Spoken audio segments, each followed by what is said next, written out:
Hello, my name is Susan Leahy, and I'm the creator of Robert's Rules Made Simple. Mark, I'm super excited to be here on your podcast today. And we're going to be talking about a subject that I'm very passionate about. It's healthy board dynamics. So it's serving within a meeting, being a part of a structure where you're making decisions and doing it in a way where everyone actually walks out of the meeting room feeling like this. We're energized, we're feeling motivated, we're feeling like we've done a good job instead of like this. We've all walked out of meetings where our energy is low.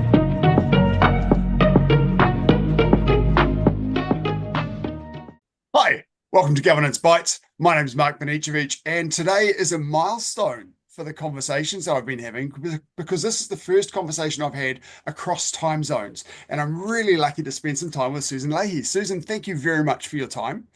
Yes, glad to be here, Mark. Thank you for matching up the time zones. I'm all the way over in the United States today. And we have, of course, you've just changed time zones for daylight savings. We're still in Yep, daylight savings time. So we managed to match up, which is great. And looking exactly. forward to this conversation around healthy board dynamics, or meeting dynamics in particular. So my Mhm. first question for you is, what are the key characteristics of healthy meeting dynamics? Yeah. Well, I think what's really important is that you let your boards decide the answer to that question. And I have a really easy mechanism for doing that, and I call it the high five context. Okay. And so you give somebody a high five, right? It always feels good. But what's behind the high five for this board? What do you want to think or feel as a result of the time, the energy, and life that you're spending in this meeting? And you give the board the dignity of that conversation. I'll give you some examples of a high five context. I want to be in a healthy board dynamic where everyone feels safe, heard, respected, valued, and seen. Right? So you think about that. It's like, okay, that's a healthy dynamic. But there also might be, there's hundreds of words that you can apply to it. But what is a healthy board dynamic for this board? We've got to start including the board members in on this conversation from the get so that we can start inspiring them to think about the fact that their behavior is what's going to create or impact the success of the dynamic. Right, fantastic. So how can a board then establish and maintain those healthy meeting dynamics?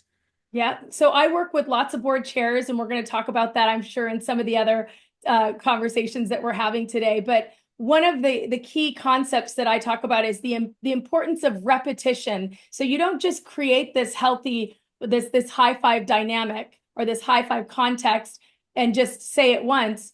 You literally support the chair in starting the meeting by reminding everybody, before we call the meeting to order, I want to remind everybody that this is a space where I want everyone to feel seen, heard, respected, safe, and valued. And so you start the meeting with the high five context, and then you end the meeting. It's a tool that I call bookending the meeting. And so you end the meeting. I hope that, again, we're about to adjourn the meeting. I hope that everybody feels like they were seen, heard, respected, safe, and that you were valued. So again, it's that repetition into the context that you're desiring to create. Because this is interesting, Mark. Whether a board, and I'm going to even go broader than a board, wherever you are in your life, a context is going to be created, whether you're intentional about it or not. Now, think Yes. about that. A context is always being created, and most of us are not being intentional about the context we're creating. And so this conversation about creating and fostering a healthy board dynamic starts at the level of being intentional about what do we want to think or feel before we have the meeting, right? Yes. So what do we want to think or feel? So having that conversation before and then repeating it during the meeting will remind people that they know when they're contributing to a healthy dynamic or not. Right. Right. But if we don't define the behaviors, people can get away with all kinds of bad meeting behaviors. Right. I like the idea that you suggested at the start of allowing the board to create that set of values and saying, this is what Yes. we want to achieve as a board, Yeah. and then And and holding people to that. and it doesn't have to be complicated. It Right. literally is. We don't need another set of vision statements. We don't need another set of mission statements. We don't need another set of core values. But what we need is we need a clearly defined agreement around the board that everybody here wants to feel seen, heard, valued, safe, and respected. Yes. Yeah. Right. And we all know when that's happening or not. Yes. Right. And so we don't need to define it. It Right. already is itself what we're wanting to experience. What role does the chair play in achieving this? Yeah, I mean, the chair is such a pivotal and important person in the room because for a meeting, the chair has the single largest impact on the success or failure of a meeting. Yes. And so when I'm working with my board chairs, they really need to remember that they're the ones that are setting the context. They're not just dealing with Robert's Rules of Order, they're also using Robert's Rules of Order and those tools to handle the business, but they also have to handle the people. So I Yes. always say there's the people and the process side of meetings. And that process side is where the meeting dynamics come into play. Right. Right. Absolutely. So the chair, of course, as you say, drives this. What role do the other directors play? Yeah, well, that's why it's so important to create buy-in, right? Mm, At the beginning of the year. And it's not just like, here, this is who we are, what we're doing. It's what do you want to think? What do you want to feel? I have an equation that I use with my boards, and I always ask them, I'm like, time equals what? And inevitably, people yell out, and it's not a wrong answer. They yell out money, yeah. right? It's Right? ingrained, Time isn't equals it? money, right? But I really, when I'm working with my boards, I take it to an even more human level. And I think I take it to a really important level that time equals life. And so the question is this meeting a good use of your life? Because I believe that every board member needs to know that their life is important and the life of the other board members is important. And the way that we're interacting and the context that we're co-creating is important to everyone's life experience. Yeah, and that's why we want to have a healthy meeting dynamic. Absolutely. And this concept is really important too, because a lot of times board members get into the win, lose, right, wrong, good, bad struggle. You're not doing it right, which creates resistance and tension. This is now, can we do this so it feels more healthy? Yes. Yeah. And now that's a generous question, and people are going to be willing to move and change some things because we all know when we're serving on a dysfunctional board. And boards don't need to learn how to be dysfunctional, but what they need to do is learn tools that will help them be higher functioning, help them be That healthier. actually that brings me on to my next question, Yeah. because despite trying to set a foundation for a healthy board dynamic, you still often end up, or sometimes end up with disagreements, conflicts between board members. What strategies do you recommend for handling that? Yeah. And what I want to say is that, especially when I work with my board chairs, I want them to know that that moment of tension or stress in a meeting and differing opinions is really an important moment. And the way that you're able to handle that as a individual board member and as a board chair and as a team really is going to depend on the success of your board, because those moments aren't negative, they're normal. Yes. And so a lot of us get really kind of thrown off when there's tension. And so we then end up muddling it up because we don't talk about it, we don't acknowledge it. And again, that high five context is one of the greatest tools that you can have in your back pocket as a board chair, because at the moment of kind of the tension, you remind the group, all right, people are starting to have some aggressive side conversations. I'm seeing some personal attacks being made here. I'm not going to have that in my room. I want to remind everybody that we are here and we are committed to create a space where everyone feels seen, heard, valued, safe, and respected. Right. And so all of a sudden, the high five context becomes a commitment that everyone has to live into. Yes. Rather than, we don't talk like that, stop being rude, which is, now we're aspiring and inspiring people to recognize, you're right, this isn't in alignment with who we say we are going to be. And there is a way to have civil discord where everyone is seen, valued, safe, heard, and respected. Because you want that degree of tension, right? You want some Yeah. disagreement. If you don't have disagreement in the boardroom, then you've got a whole lot of people thinking the same way. That's And right. you need Absolutely. diversity of views to get the Yeah. right outcomes. And Right. there's nothing negative about having different opinions. No. Like we need to be able to take the voices of the majority and the voices of the minority and sit them around the same table and create a safe enough space so everyone can communicate and not just pick which idea from the majority or the minority is the best. What if we come up with an idea that didn't exist before? That you've actually, again, really well led into my next question was around having this diversity of views heard, but avoiding deadlock. Yeah. How do you make that happen? Well, I think that I don't know if it always is something that can be stopped from happening. That may occur sometimes. But I Yes. will tell you, if you are on and well, let me just say it, there's a greater likelihood of that gridlock occurring if you are on a board where nobody is taking responsibility for the dynamic of that board. And Yes. so then people get put into their own kind of their own politics. It's about them. They're digging in their heels because they haven't committed to the collective, right? Yes. But if you do the groundwork of providing this type of training at the beginning of the term or when you start seeing dysfunction emerge, then you can shift the conversation and your board members will take greater responsibility.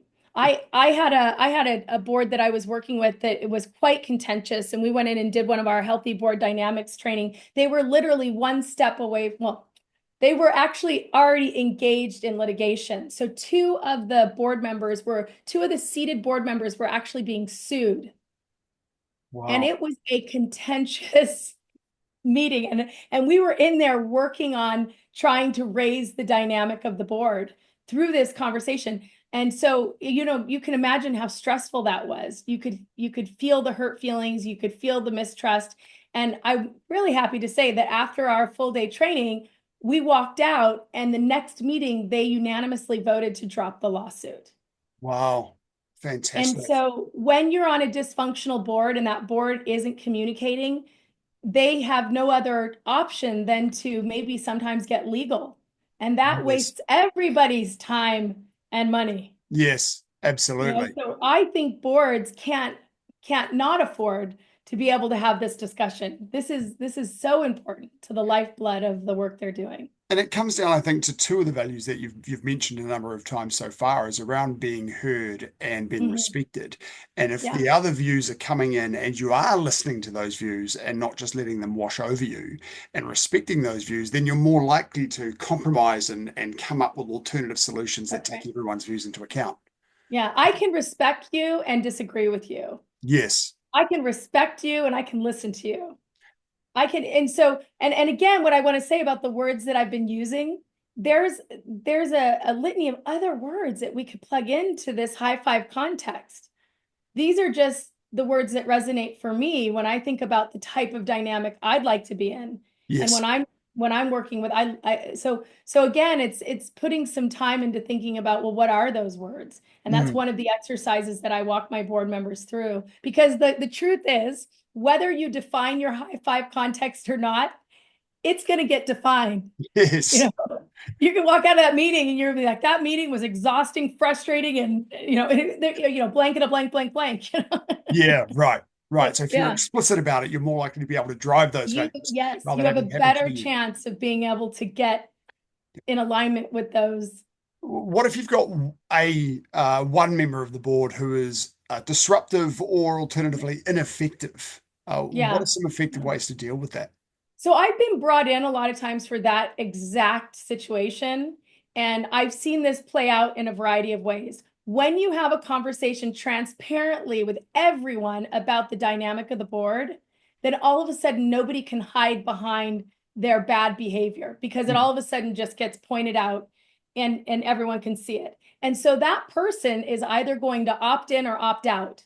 And I have seen that happen in both cases where I've gone in, I've done a training. I actually I don't know if this is too personal to share, but I won't share the name of the school board, but there was a school board that was in a lot of resistance with their superintendent, and it was just having a hard time getting on the same page.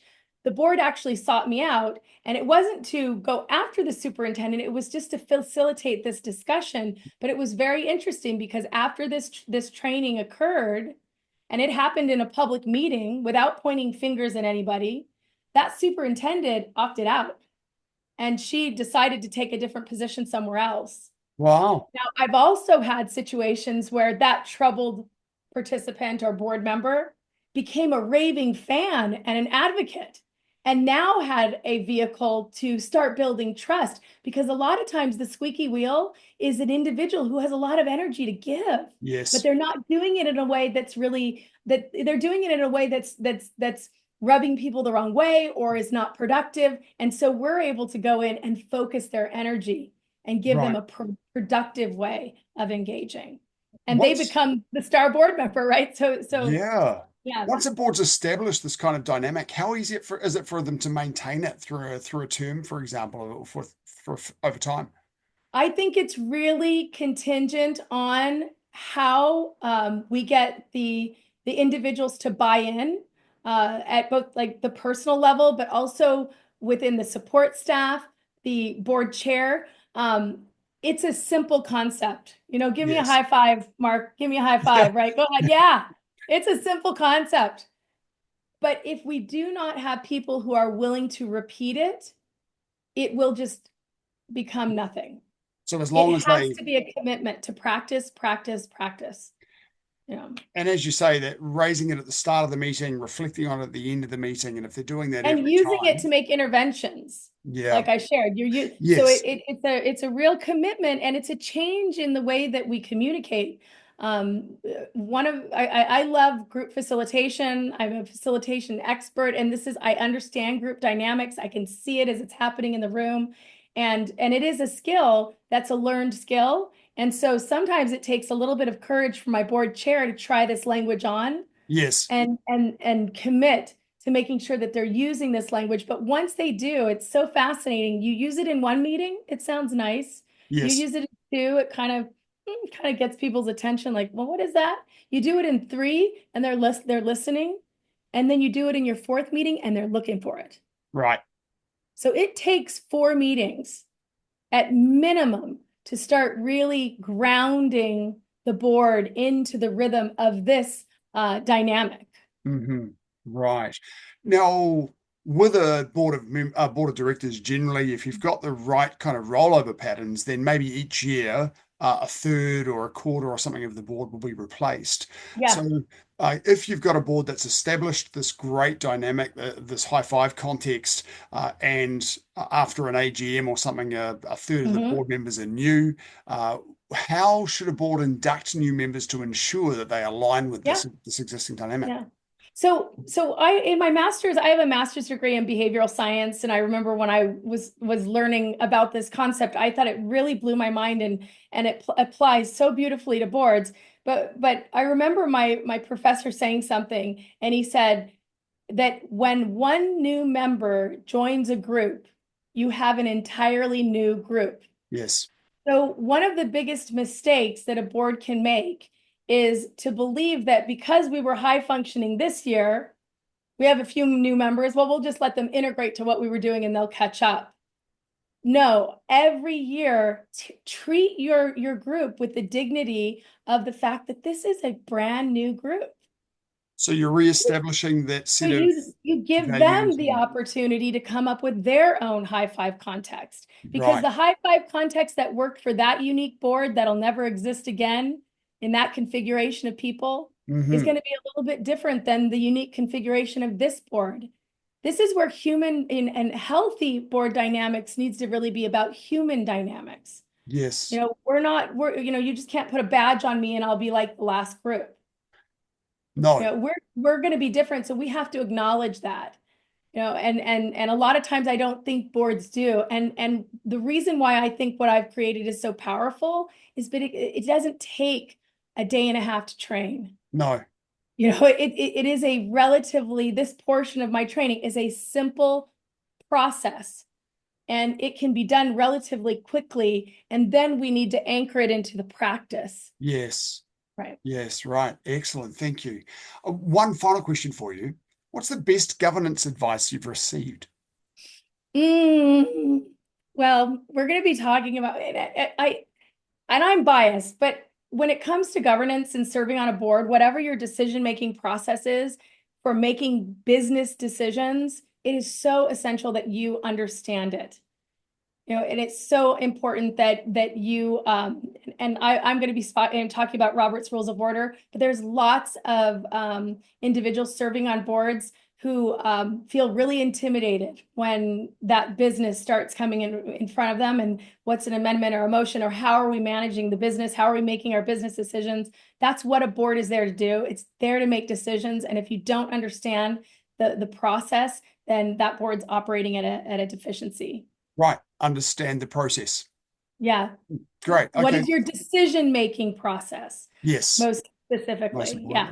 Awesome. Yeah. Susan, thank you very much for your time. It's been really cool to catch up. Hopefully at some stage in the future, we'll have the chance to do this in person, but for now, Yeah, across absolutely. the internet is the best way to go. I really appreciate it, and I look forward to catching up again soon.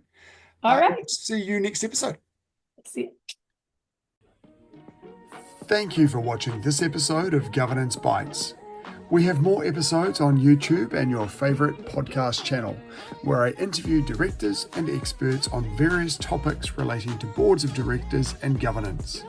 We'd love to see you back, and please like, subscribe, and share the videos and podcasts.